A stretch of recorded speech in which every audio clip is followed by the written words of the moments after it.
அடுத்ததாக பார்க்கக்கூடிய ராசிக்காரர்கள் சிம்ம ராசிக்காரர்கள்.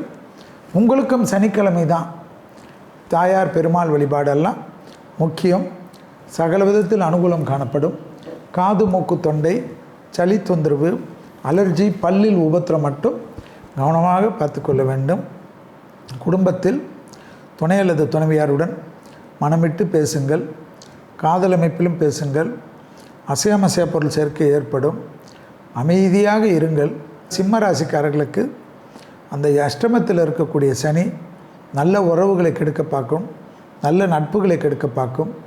தேவையில்லாதவர்களை அவர்கள் தான் சொல்வது வேத வாக்காக எடுக்க வைக்கும். மாட்டிக்கொள்ளாதீர்கள்.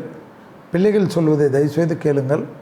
பிள்ளைகள் நல்ல அதாவது முருகரை போல் அப்பனுக்கு உபதேசம் செய்த முருகரை போல் குழந்தைகள் எல்லாம் தாயாக இருந்தாலும் தந்தையாக இருந்தாலும் அவர்கள் சொல்வதெல்லாம் உங்களுக்கு நல்லது ஏற்படும்.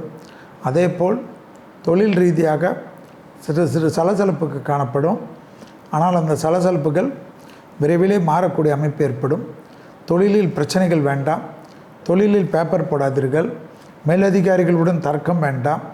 பொறுமையாக இருங்கள். புரட்டாசி வரைக்கும் வார்த்தைகளில் அதீத கவனமாக இருக்க வேண்டும்.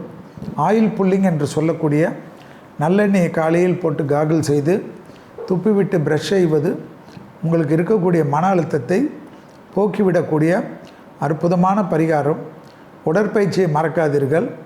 அஷ்டமத்தில் இருக்கக்கூடிய சனிக்கு அட்லீஸ்ட் டெய்லி 11 முறை தோப்புக்கரணமாவது போடுங்கள். அப்பொழுது தான் உங்களுக்கு ஒரு தெளிவு ஏற்படும். இல்லை என்றால் கடுகடுகடு என்று மனம் இருக்கும். அந்த கடுகடுப்பில் நல்ல உறவுகளை கடித்துவிட்டு அவர்கள் உங்களை விட்டு போக மாட்டார்கள் என்றாலும் நீங்களே போக செய்து விடாதீர்கள். பத்திரமாக பார்த்து கொள்ளுங்கள்.